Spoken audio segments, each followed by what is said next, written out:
Hello everyone and welcome to BSG 2020 conference at UE.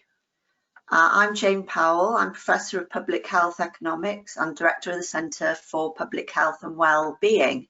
And today I am chatting to Professor Praminda Caleb-Solly, who's one of my colleagues. I'd like to introduce her. Praminda's Professor of Assistive Robotics and Intelligent Healthcare Technologies at the Bristol Robotics Laboratory in UE Bristol. Praminda's done an awful lot of research, and her research covers safe, accessible and collaborative human-robot interactions, sensing, intelligent activity recognition and adaptive machine learning systems. And she's also done lots of work in multimodal interfaces for people with accessibility needs.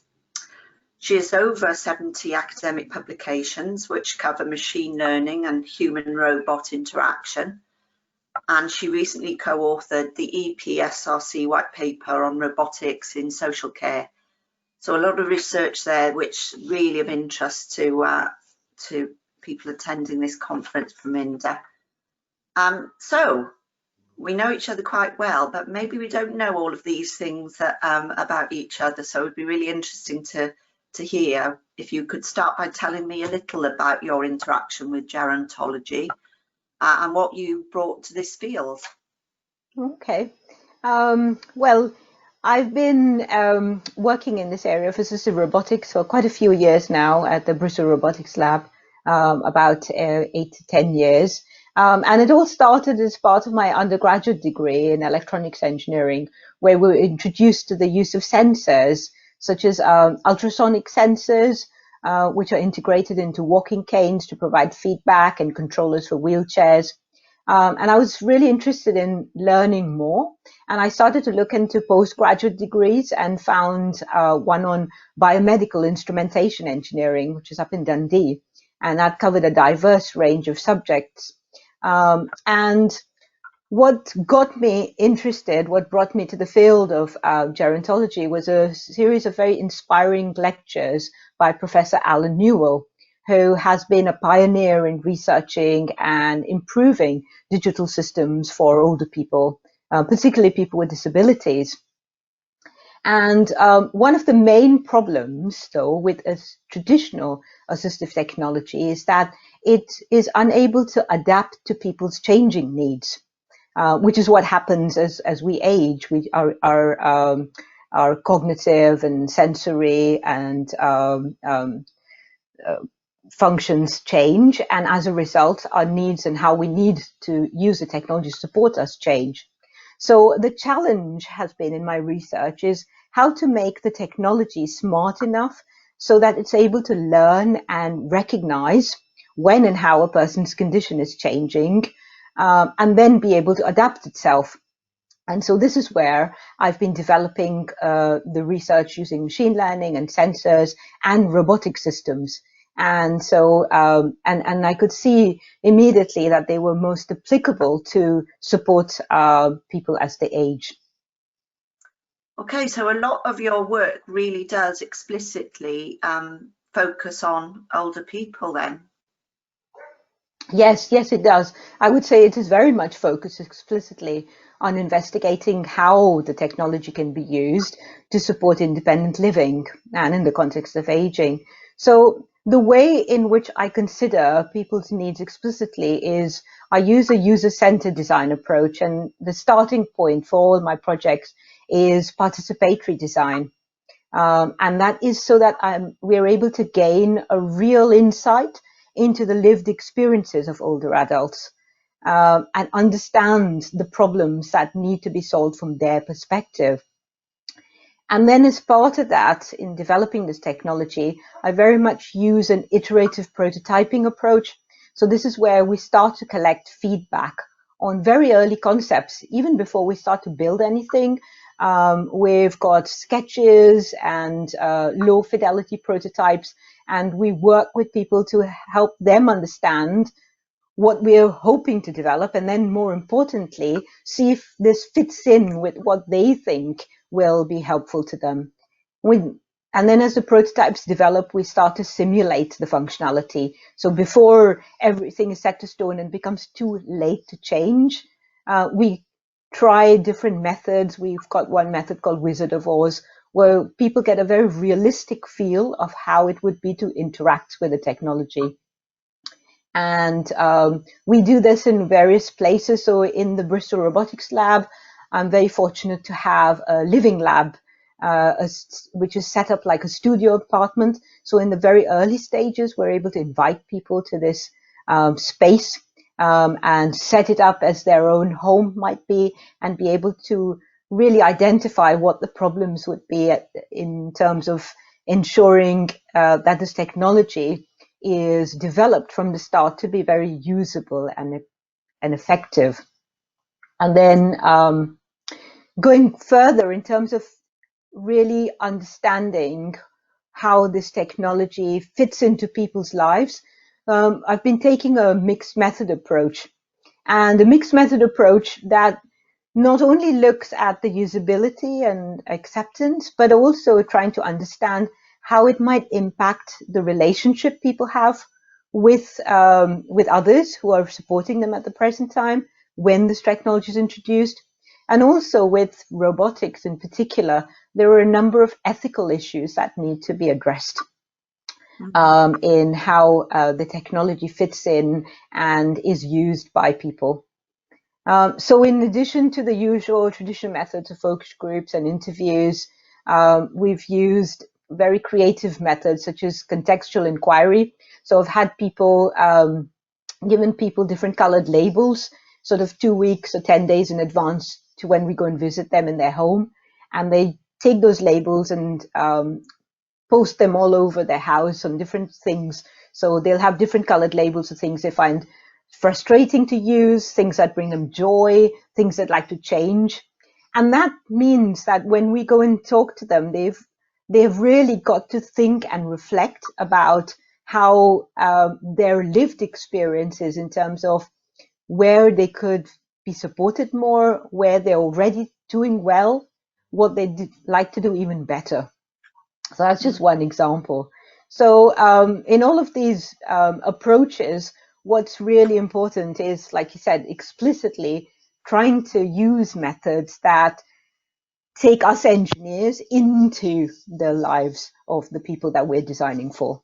Because it will be our future selves as well. But at the present time, we really want to know what is it that will make the biggest difference. So the needs and the aspirations of older people more generally, I mean, they're really important, I guess, in the field that you're working in. Yes, definitely. And so one of the problems that, I've encountered, it's when I started working on this about 10 years ago, was that there seems to be a medicalization of old age. And I think we need to get the balance right between, treating aging as something very clinical, which has a tendency, I found, to sort of disempower people by treating them as patients. Who need to be looked after and wrapped up in cotton wool, and we're trying to, rather than recognizing aging as sort of a natural transitionary process, and where people should be supported to help maintain their autonomy, help them, encourage them to be part of society, pursue their hobbies, contribute, and socialize. So for me, this how we ensure that people's hopes and aspirations is vital to getting the technology right and ensuring acceptance of this technology. So this is something actually we did recently on our driverless cars project. So I was working on a project called Flourish, and we started off by running workshops where we were trying to find out the kinds of journeys people would like to take. Because, there was an assumption that, it'll be going to your GP or your clinic or taking you to hospital appointments.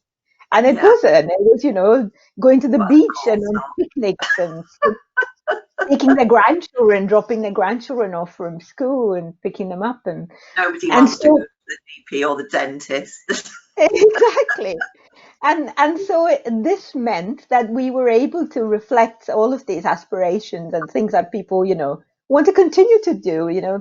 When we talk about older adults, that's us in a few years' time. And so, we're not going to change. Okay. But we're not going to change in what we do. We want to keep our hobbies going. We want to keep our circles of friends. And so, yeah. We all want to have a good later life. Exactly. And so we were able to reflect that into the design of our interfaces, the types of options we had in the autonomous car of the future, and the functionality that was needed to reflect this, find my nearest park, find the nearest facilities to be able to, use the facilities or get a picnic, etc.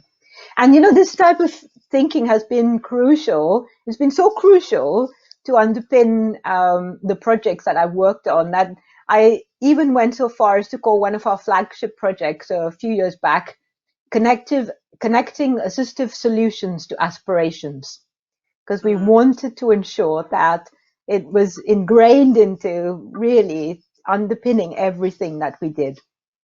And actually, in that project, we also used a really interesting technique called cultural probes.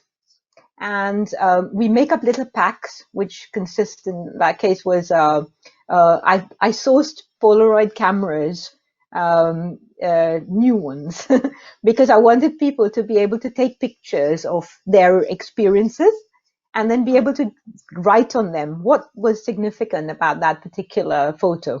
Why did they want to share it with us? What could they say about either something that they were...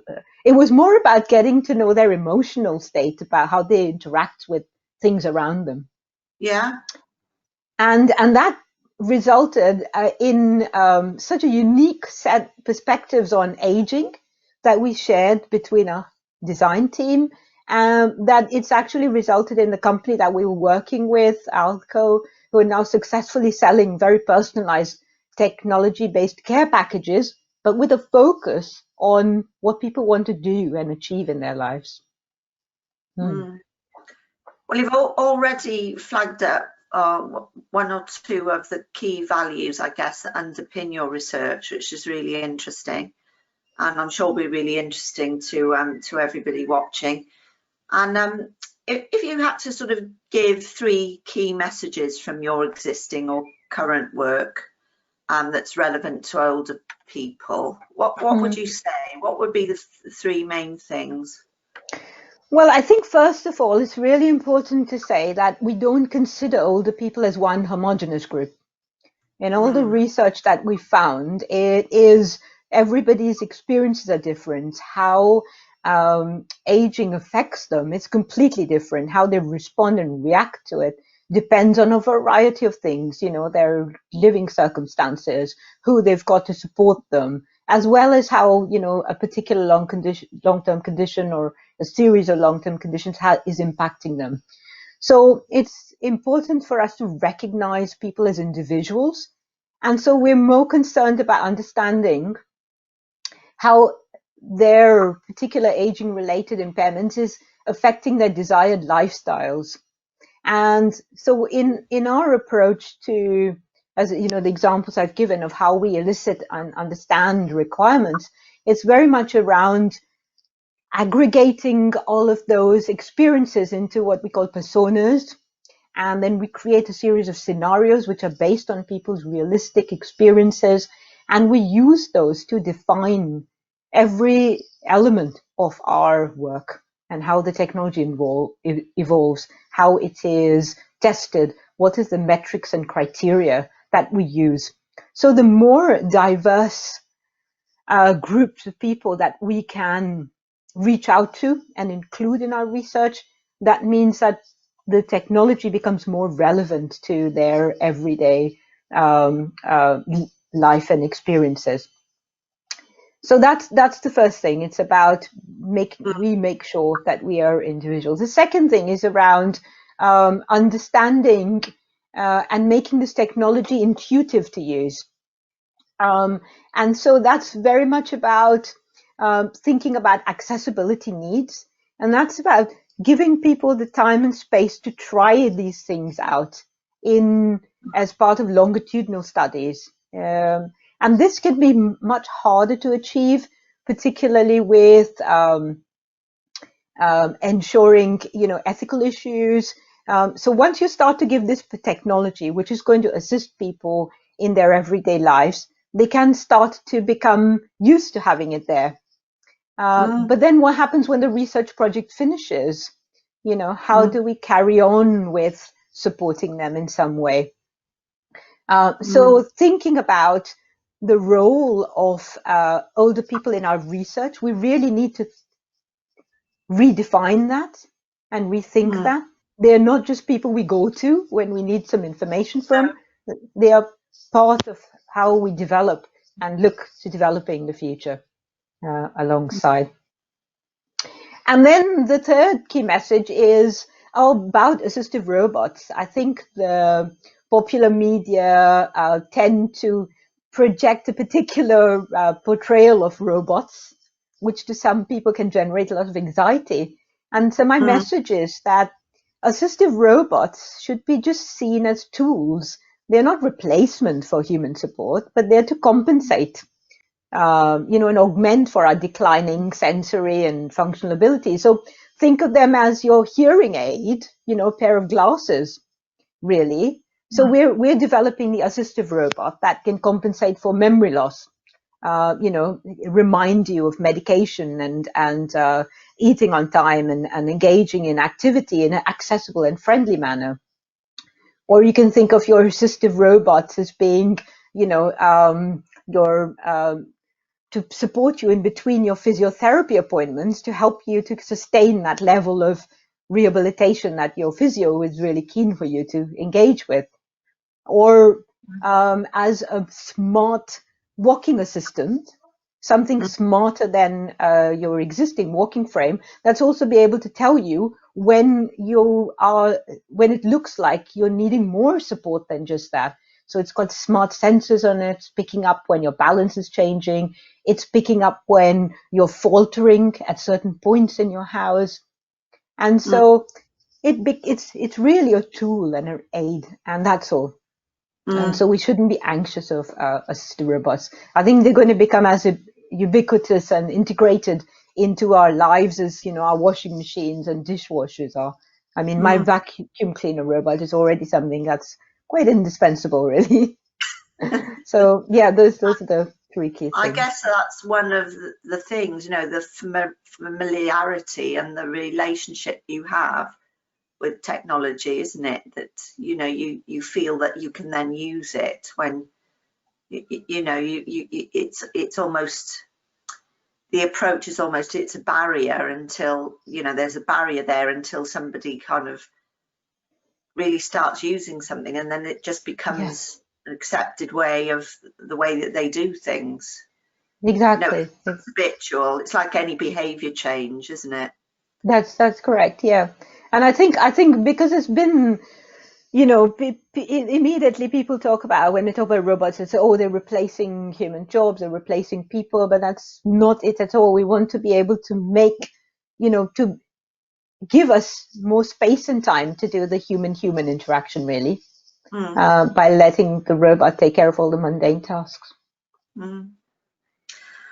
Okay, so just to wrap up then, could you reflect a little bit on how you think COVID-19 crisis will affect your field of research? There's obviously some short-term impacts, but do you think that there will be momentum for change after this pandemic? Yes, I definitely think so. And if anything, one of the things that I think it's sadly revealed is how little we've made use of technology. There have been people who have been isolated, at end of life, not being able to be there with their loved ones when we're sitting with our telepresence robots. So I just before lockdown, I had a telepresence robot in a gallery in Hastings, and that's being used by them for them to conduct remote tours with groups of 5 people. And they're doing that to bring people closer to art and keep them engaged socially. And we don't have these in our care institutions. So we've been trying to use these at extra care, and we have managed to get some of these working. But, you know, I would have liked to have seen these everywhere. We see them being used in other countries, but I think we need to develop and become more comfortable with using these sort of technologies, because there will be other instances like this in the future where we will find, you know, we do need to work remotely and bring people together. But one of the big problems, and this is where I think this COVID crisis is also exposed, is the lack of underlying infrastructure. So the networking, yeah. So you know, even now there are places in the UK where you can't get even a 3G signal, you know, on your mobile phone. I mean, that's terrible. We can never make full use of what these technologies can offer until we start to fix those problems by the infrastructure. And the other thing I think that is the COVID-19 crisis exposed is the skills gap in terms of familiarity of people to use this technology, and how comfortable they are at knowing how to use it. So interestingly, following on from the Topol report, which was about preparing the future of workforce with the right kind of skills to be able to work with these emerging technologies, our university, UE, has responded really well, and we've got a new healthcare technology master's starting up, where we are looking explicitly, and we've got modules, I've got one on assistive robotics, to be able to ensure that the future generation of occupational therapists, physiotherapists, different types of clinicians and care staff will be able to incorporate this into their skill set, because we need a new generation of skills to be able to really utilize these technologies.